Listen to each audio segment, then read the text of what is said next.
The Monday Night Raw after WrestleMania, man, starts off with John Cena. Starts off with a John Cena promo. He basically talks about the build up, the lead up to Mania.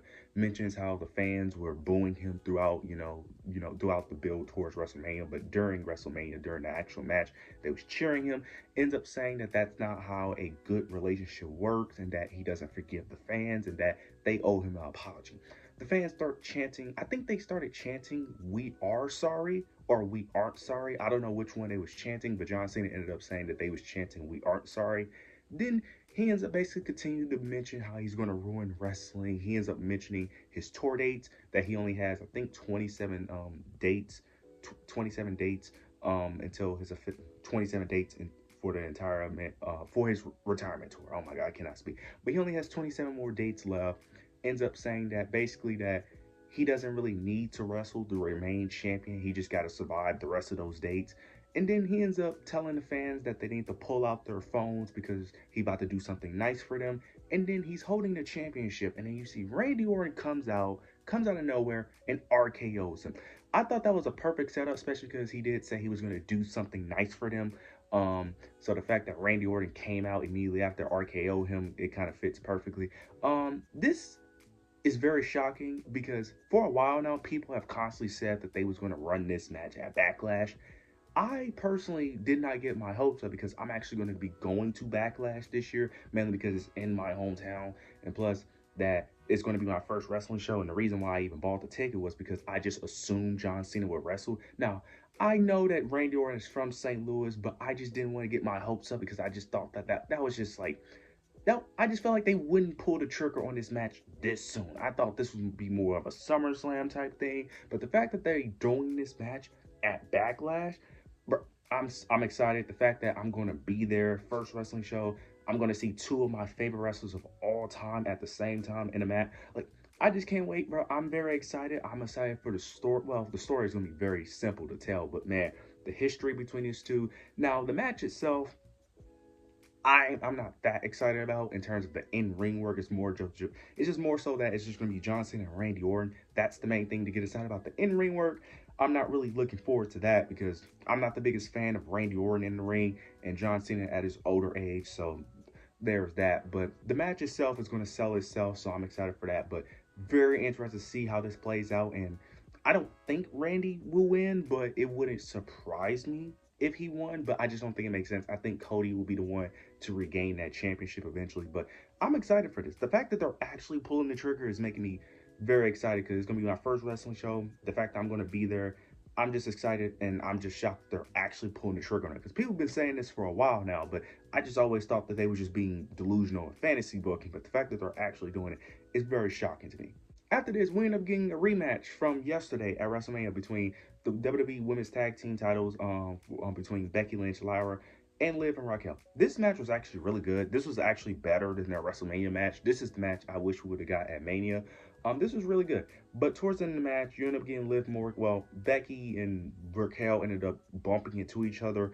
Lyra gets distracted, and this allows Liv Morgan to hit the Oblivion to pick up the victory. And we got new WWE Women's Tag Team Champions.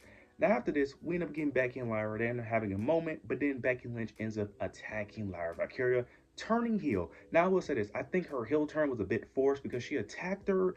Then she starts saying a few words to her while Lyra was just standing there on the ground. She leaves the ring, comes back, attacks, leaves the ring, comes back, hits the man. It felt very off in my opinion. I feel like they should have just had her just purely attack Lyra instead of the whole coming back in and out of the ring and trying to talk to her. I feel like that was a bit too much. Now, I will say this, because on Twitter, I ended up posting a tweet that it would be shocking and it would be interesting if they did this on Tuesday, have them drop it on NXT. That's kind of what I kind of wish would have happened because I ended up saying that they should have dropped it. They should drop the titles on Tuesday, having Becky turn heel on NXT. Kind of wish that was been a route because the main roster do not need the tag. They don't need the tag titles. I like the heel turn. I'm interested in the heel turn because mainly because the mid card titles been needing deep personal feuds. This is one for me. This is the start of a potential great feud. Hopefully, this is booked properly. But yeah, I kind of wanted them to do this on NXT though, so that way they can end up dropping the titles on NXT, give the women those titles on NXT, because the main roster don't need them, because what is Liv and Raquel going to do with those titles? Like, who are they going to face? Like, let's just be honest. But Becky Lynch is a heel. This is something that we all been kind of been, saying that should happen due to, the relationship between her and Lyra. This is a match that we wanted at Mania, but we're looks of getting it at Backlash. So I'm very interested to see how this plays out. I'm interested to see a heel Becky Lynch because it's been a while since we've seen a heel Becky Lynch too. So I'm very interested to see how this all unfolds. Afterwards, we end up getting the New Day. The New Day was cutting a promo, celebrating them becoming the new WWE World Tag Team Champs. Then you get Alpha Academy. They come out and they basically want a tag team title opportunity, and it looks like they was about to have a match. But then you end up getting Rusev coming out. He makes his WWE return. He takes out Alpha Academy, and that's the end of the segment. I like that Rusev has returned. I like Rusev. I'm just confused on why this was the moment for him, because he takes out Alpha Academy, but it looks like he's a singles wrestler. So I don't understand. Is he a heel because he took out a babyface group? So it looks like he's going to be a heel. But why take out Alpha Academy when he's supposed to be a singles wrestler? So is he going to be a part of a tag team? Is he going after the New Day? Like, it's very confusing. I will say it's a bit confusing. I like that he returned. I just don't know if this was the way to do it. It just seems very off in my opinion and very confusing. I'm a bit confused. I'm just gonna be honest. I'm a bit confused. I like that Rusev is back in WWE, but I'm a bit confused on the placement of his return. I don't know. Maybe they just I don't know what else you could possibly do with Rusev in terms of his return, so I don't really have a better option in my opinion. Maybe you could have just done something low key, probably, that wouldn't have, I don't like that idea. Never mind. Yeah, I don't know what other placement you could have put him in, so maybe this was the best option. All right, afterwards, we end up getting Io Sky. She was cutting a promo, celebrating her retaining her title at Mania, but then you end up getting Stephanie Baker, which was very surprising. She comes out, basically gives praise to Io Sky, and then she basically ends up saying that she wants a match with Io Sky, and they end up making the match official, not a non-title match. This match absolutely cooked. This was an absolute banger. I was enjoying the match. I was very disappointed how it ended, which I kind of knew it was going to end that way because you can't have your NXT champion lose and you can't have your world champion lose. So I knew it was going to end in some type of shenanigans. You get Roxanne Perez, of all people, she interrupts the match. And I get that she has a title match on Tuesday, but the match wasn't, I don't understand the purpose of Roxanne interrupting the match anyway, because for one, they haven't been using her, but two, even if this is just to get under Stephanie's skin, it would make more sense if this was a title match for her to interrupt. But since it's just a regular non-title match, I don't really understand it. But I guess you could say since they're feuding, it makes sense. You get Roxanne Perez, she ends up causing disqualification. She attacks Stephanie and Io. Then you get she attacks Io. Stephanie and Roxanne was having like a little stare down. Then you get Julia in the mix. She attacks Stephanie Baker. Then you end up getting Rhea Ripley. She ends up taking out Roxanne Perez, but Julia ends up stepping down. And then you end up having a moment between Rhea Ripley and Io Sky. Rhea Ripley basically declares that she is still coming after Io Sky. Okay, the overall segment I like, but I don't like it. I like the idea of all the NXT women invading Raw. The problem I have with this is that if the NXT women are not coming up on Raw anytime soon, I feel like this was just a waste. That's my only problem with it. Because if Stephanie, Julia, and Roxanne are not going to be Roxanne is going to be on the main roster. But if Stephanie and Julia are not going to be on the main roster within, let's just say, 3 months, why do we need this segment? I like the vision. I like the vision and the idea because these are like the future of the women's division. I like that aspect. It's just more so if we're going to have to wait like a year or so for this to actually like be executed, I just feel like there was no point of this segment. That's my only issue. Plus, I feel like the main reason why they did this segment was mainly for Rhea Ripley and Io Sky to interact, even though you didn't really need to do all that for them to interact.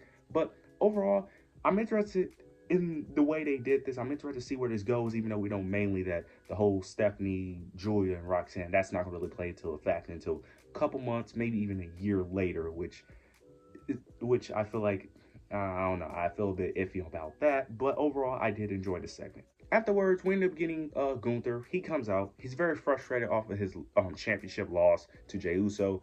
And he's frustrated. He's talking to Michael Cole and Pat McAfee. He's very frustrated, and he ends up attacking Michael Cole. But then Pat McAfee comes in the defense of Michael Cole, and then he ends up choking out Pat McAfee. Now, he chokes out Pat McAfee for a long time, and it was a bit too long. Now, I get what they was doing here, but it was extremely long. Like, He was choking out Pat McAfee for like 3 minutes. Like it was ridiculous, like how long he held that choke in.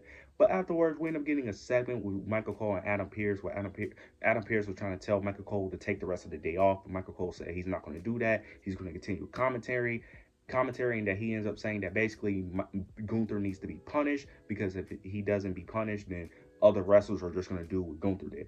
I don't know if this is going to turn into a storyline or this is just a one-time thing, so I'm interested to see where this goes. I just don't know if you do turn this into a storyline, where could it go? I'm interested to see Gunther without a championship, because he's been champion for damn near his entire run in WWE. So I'm interested to see how they could book him without a championship, because I feel like it wouldn't be that hard to book him without a championship. But I'm interested to see what Triple H does without a championship on Gunther. Afterwards, we ended up getting Dominic Mysterio versus Penta for the Intercontinental Championship. This was a really good match. I really enjoyed this match. Towards the end of the match, you end up getting JD McDonough. He ends up making I don't know why I said she, but he ends up making his return. He ends up helping Dominic Mysterio picks up the victory. He ends up retaining. Now, they end up doing this storyline with Finn Balor still a part of the Judgment Day, which I just don't like. Why is he still in the Judgment Day? In this story is not good. I'm sorry. The whole Finn Balor Dominic thing has been teased for way too long. It is ridiculous at this point. I don't understand why they're still doing this. And the logic that they gave for Dominic and Finn to still be on good terms is so stupid. The logic they basically gave was that that basically we're in the same faction, so whoever, we both wanted to win, so whoever wins, it doesn't matter because we're in the same group. No, that is stupid. That is so dumb. Dominic literally betrayed you in the match. Like what are we doing here? They're trying to do this thing where Finn is going to get jealous of Dom, even though he was already jealous of Dom.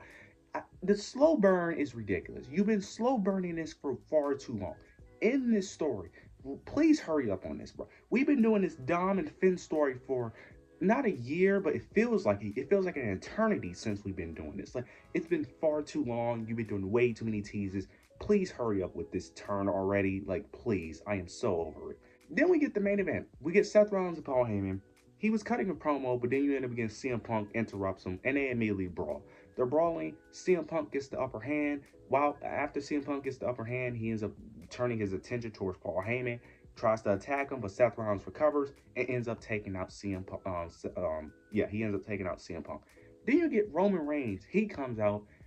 He ends up coming out. He ends up chasing after Seth Rollins, and he takes out Seth Rollins. He ends up hitting him with a spear. Then he ends up hitting Paul Heyman with a Superman punch. He's about to attack Paul Heyman again. He ends up going for the spear, but then out of nowhere, you get Bron Breakker ends up spearing Roman Reigns. Then he ends up tossing Roman Reigns to the outside and ends up spearing him through the barricade. And that's the end of this. Well, it don't end there, because Seth Rollins ends up curve stop and ends up hitting the stomp onto Roman, and that's how we end Raw. So now we got a new faction between Seth Rollins, Bron Breakker, and Paul Heyman. This could go a lot of ways, and it looks like Bron Breakker is the new Paul Heyman guy, which I do like, because I don't think Seth Rollins need Paul Heyman. But Bron Breakker doesn't need Paul Heyman either, but I feel like that's a more interesting dynamic. This is very interesting. This could go a lot of ways. They could add another member, or they could just keep these three. I know some people have been throwing out maybe Carmelo Hayes could be in the group, which I'm not really sure, because I don't think he fits the group with his current gimmick. Some people throw out Ethan Page, which I actually do like. Ethan Page actually fits this group perfectly, in my opinion. Some people throw out Austin Theory, which I would actually like, but due to him being with Grayson Waller, I don't know. This could go a lot of directions, and it looks like that Punk and Roman are going to have to join forces to team up to take out Rollins and Bron. This is very interesting. This could go a lot of ways. Now, my only concern is that they're going to need to explain this, because I'm interested, but they need to explain why they're teaming up. I understand Seth's motivation. Seth's motivation is basically that he's the new top guy and he wants to be the top guy. And Paul Heyman basically says that he's joining forces with these two because these are the future of WWE, which makes sense. Paul Heyman has always done this. He always joins forces with whoever he thinks is the next guy of the company. Done this with Brock Lesnar, done it with Roman, done it with Punk. He does this all the time. So it makes sense from Seth Rollins and Paul Heyman. Bron Breakker is a bit confusing. Bron Breakker, maybe he has the same motivations as well. But overall, this was a great show. This was amazing. Some people are saying this was better than Mania. You can argue that. I'm not going to say you're wrong, because this was a great show from top to bottom. Really enjoyed this. This could go multiple directions, but you guys let me know your thoughts and opinions below. Make sure you like, comment, subscribe. But yeah, that's it.